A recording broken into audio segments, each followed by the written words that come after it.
Okay, so let's talk about constitutionalism. So our guiding question is, how and why did the constitutional state triumph in the Dutch Republic and in England? We're going to start with England. So before we talk about anything, what is constitutionalism? It's a form of government in which power is limited by law and balance between the authority and power of the government and the rights and liberties of the people. So basically what that means is there's somebody in charge, but they can't do anything they want. They have to operate under a set of laws that are established by a representative government. So in England it starts in 1688, all right, and the Dutch Republic adopted a republic where elected estates held power. Probably right around the Peace of Utrecht. Okay, so are these democracies? No, because there's still there's not suffrage. There's not like universal suffrage. There's just like a mild. They're sort of like republics-ish, but far less democratic than we live in today. So in England, we have Queen Elizabeth, who is Elizabeth the Great. We're going to do a DBQ on her next week. You're going to know lots about Elizabeth, but what you should know about her is that she is a phenomenal ruler. She keeps things in England very generally peaceful and prosperous. Now, because she was the Virgin Queen, haha, right, she dies childless without an heir. So she names her cousin, James Stuart, her successor. James is the son of Mary, Queen of Scots, whom she had executed because of that plot to kill her. So maybe out of regret for killing her relative, she leaves it. We don't know. But maybe not such a good idea to leave James Stuart in charge because he feels that he has a divine right to rule, just like our friend Bossuet, whose name I just see I've spelled wrong. That's okay. So he completely violated any kind of due process of law. He refused to cater to Puritans' request for reforming the Anglican Church. In fact, he was kind of a closet Catholic, so he really doesn't want to reform the Anglican Church any further. Elizabeth says, here's, you can just kind of read what she says. She's pretty much just like, yeah, I rock. And then James says, like, psh, whatever, I was given absolute authority to rule by God.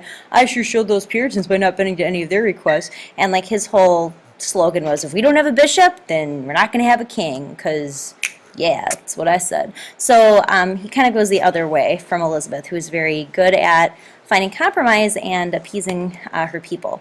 Okay, so here's the Puritans. They're really, really excited people, you can see by this picture. And they felt that the Anglican Church was still too much like Catholicism, and they wanted to get rid of things like bishops. They didn't like wedding rings either. They thought they were way too extravagant. So yeah, Puritan face. Okay. More. Yes, that's my daughter talking. Okay, so what were the causes then? Hey, you want more lecture? Okay. So what were the causes of the English Civil War? Well, number one, Charles I, James I's son, and here are his dates, allowed this guy named Archbishop Laud, who's kind of a jerk, to impose the Book of Common Prayer on Scottish Presbyterians. The Scots didn't like this, so of course they revolted. Well, wars cost money, right? Charles had gotten away with not even calling Parliament into session his entire reign until this point. And so they were like, well, I'll tell you what, we can't give you tax money until you give us some representation. In fact, their slogan was no taxation without representation. Should sound familiar. So Charles was forced to call Parliament to raise money to fight the Scots. They met from 1640 to 1660, and for a long time, so they're known as the Long Parliament. All right. Oops, come back. So the House of Commons passed what's called the Triennial Act. And so they said, look, King, you can have money, but you have to call us every 3 years. They also impeached Archbishop Laud because they're like, hey, yeah, way to start a war. Okay, now what was the spark of the war? The Irish, seeing that the Scots were revolting, the Irish always pretty much hate the English, they rebelled in 1641, just a year later, responding to rumors of an anti-Catholic English invasion. Now, this turned out not to be true, but they're like, oh, Parliament's meeting, maybe they're trying to go to war with us. That's not good. Let's revolt. So, here's our spark. Parliament feared that by giving Charles control of the army that he would use it against them. They were probably right. They wanted him to sign a bill limiting his military leadership, but he refused, and he tried instead to arrest several members of Parliament. So if, like, President Obama went to arrest, not Harry Reid, let's say, I can't, wow, my political brain just stopped. If he went to arrest a whole bunch of Republicans or something, it would not look good, right? It did not look very good that Charles just went after people who were against him, and so we get the English Civil War. Charles went ahead and recruited his own army and went to pretty much declare war on Parliament. Parliament, in retaliation, created what they called the New Model Army. They fought from 1642 to 1647, and eventually the New Model Army won at the Battle of Naseby and Langport. So here's the deal. The Cavaliers are the people who support the king, so you can think of like King, Cavaliers, okay? And Parliament's army was called the Roundheads because they had like funny little round helmets. Now Charles, even though he lost these two extremely important battles, refused to concede that he lost. He refused to give up. And so in 1647, kind of a nobody, Oliver Cromwell became pretty famous. He was from just the House of Commons. He wasn't even from the House of Lords, and he led a troop to actually capture the king. A whole bunch of other stuff. A lot of the Parliament members didn't like this, and so they left, and what was remaining of Parliament was called the Rump Parliament, like the remainder. It's like the end of Parliament. And they actually put Charles I on trial for treason, which was like really, really radical thing to do. We're going to watch a video clip. That's what this is in class. Please remind me because you know I'll forget. Okay, so unfortunately for Charles, on January 30th, 1649, he was tried for treason, convicted, and beheaded. Here you can see his portrait. This is like, oh, where's my mouse? Here's living Charles staring over here at dead Charles, and Charles is there. It's kind of a cool picture. He's holding an axe in his own head. It's an interesting artistic choice. And here's the scene. You see this woman is swooning and passing out. It was pretty incredible to see your monarch beheaded, especially with these absolutist, like divine rights monarch people running around. So, how did we get from divine rights absolutism to a military dictatorship? Well, it starts with Oliver Cromwell. He declared himself, once Charles was executed, the Lord Protector of England, and he established England as a commonwealth or a protectorate, which amounted to be an English military dictatorship. This is what Thomas Hobbes was writing in response to. He saw the bloody mess of civil war. He supported the king. He thought this was terrible. He did not like Oliver Cromwell, and so that's why he's writing in favor of, Jan is funny, that's why he's writing in favor of a strong, centralized king. Okay, so this is awesome. In spite of his instrument of the state, okay, the army proposed constitution, he dissolved parliament. Oops, so much for, commonwealth. Okay, so Puritan morality completely became law. So there were no theaters, no wedding rings, no sports, no free press. There were bedtimes. There were legitimately, like curfews. I mean, no music, no dancing. It was a very boring time to live.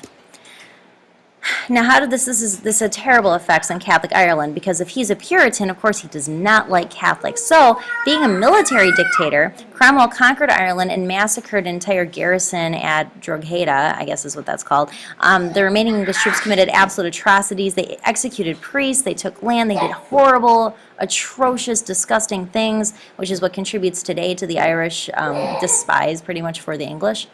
So, how will the English handle religious dissenters? Well, Charles II, we call him, he comes back after Oliver Cromwell is gone. His son, Oliver Cromwell Jr., so I don't even remember his name, he's totally irrelevant. He was king for like 3 months, or king, I'm sorry. He was the Lord Protector for about 3 months, and people said, no, we absolutely had it, you guys are done, no more military dictatorship, give us our king back. And so they restored Charles II, so it's called the period of the Restoration, okay, it's the same root word, to the crown after Cromwell's death, and people were thrilled.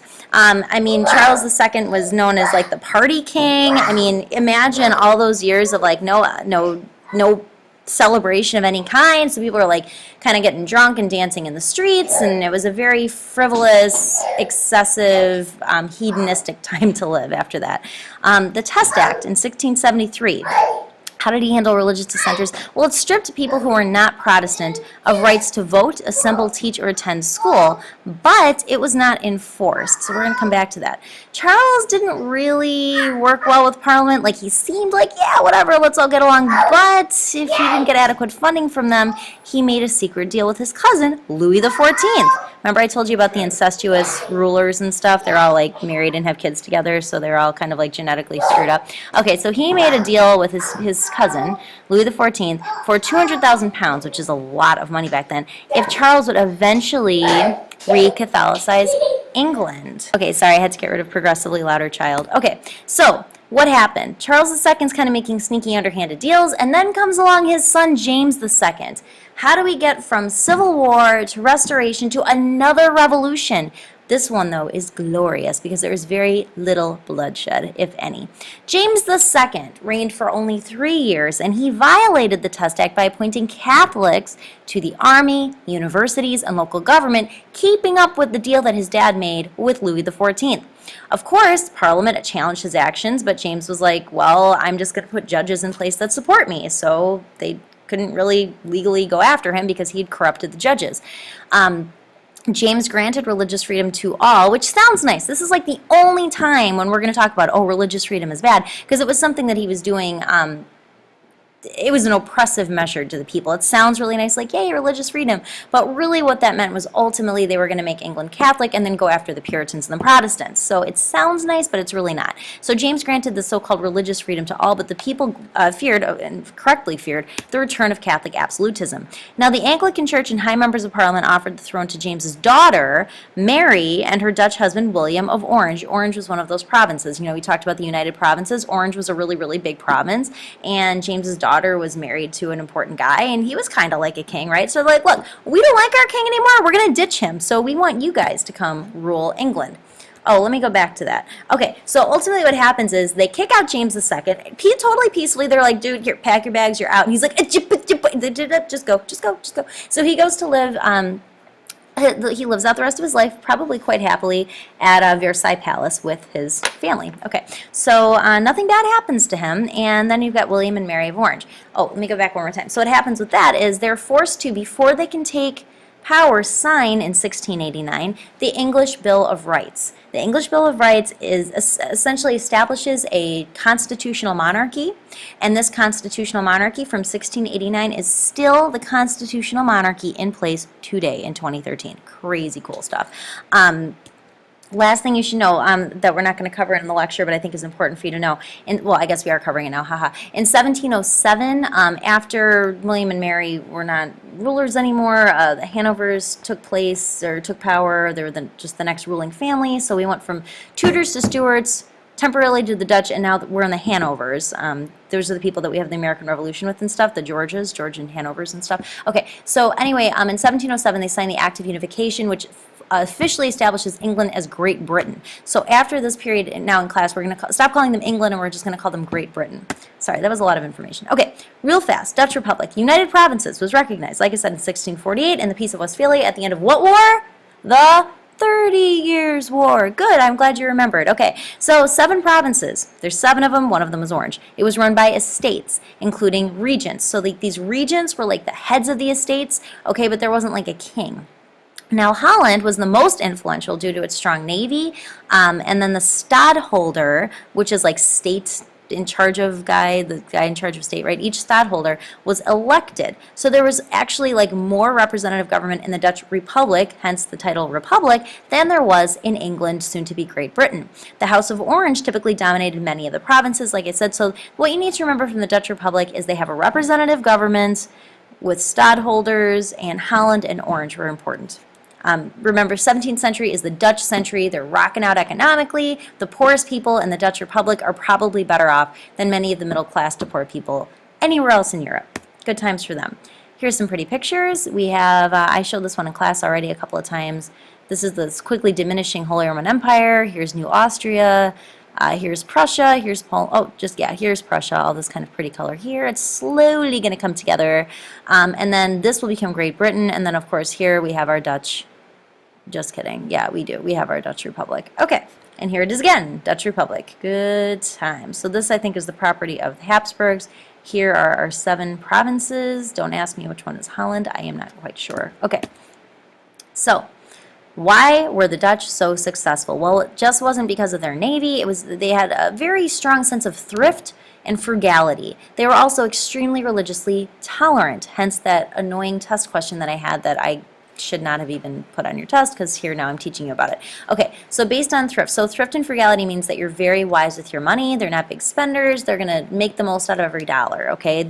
If we were in the Dutch Republic, we would all shop at Goodwill and Kmart. Okay, so there was a lot of religious toleration, and because people weren't going to go after you for your religion, lots of people from all over Europe could invest and not worry about like, oh, well, I don't want to give money to Catholics because they don't like me. None of that stuff, okay? So they dominated the shipping industry. They had a lot of fishing income. They completely undersold because of their amount of money. Foreign competition. Like I said, they have the highest standard of living in all of Europe. Everywhere else in Europe is having food riots, but not the Dutch Republic. So if you have Dutch heritage or something, yay for you. You guys did a great job.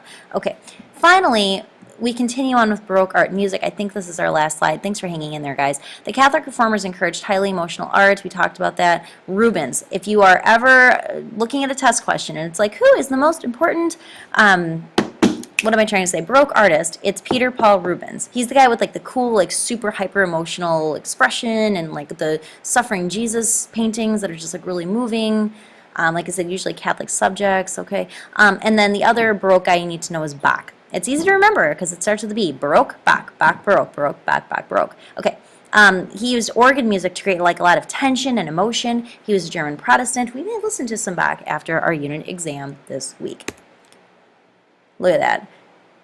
It's crazy. Like, we went from David and Goliath to like that naked statue guy who was looking kind of determined, and then there was the naked statue guy who was like really determined, and now here he is, hyper intense emotion. Look at, there's like crazy weather in the background, like it's raining over here and it's sunny over here, and there's like hordes of people that are engaged in battle. Like you can almost hear like the roar of battle in the background, like the roar of my daughter re-entering the room. And here is David about to finally defeat Goliath, his foe. Thank you. Have a wonderful weekend, and I will see you on Monday.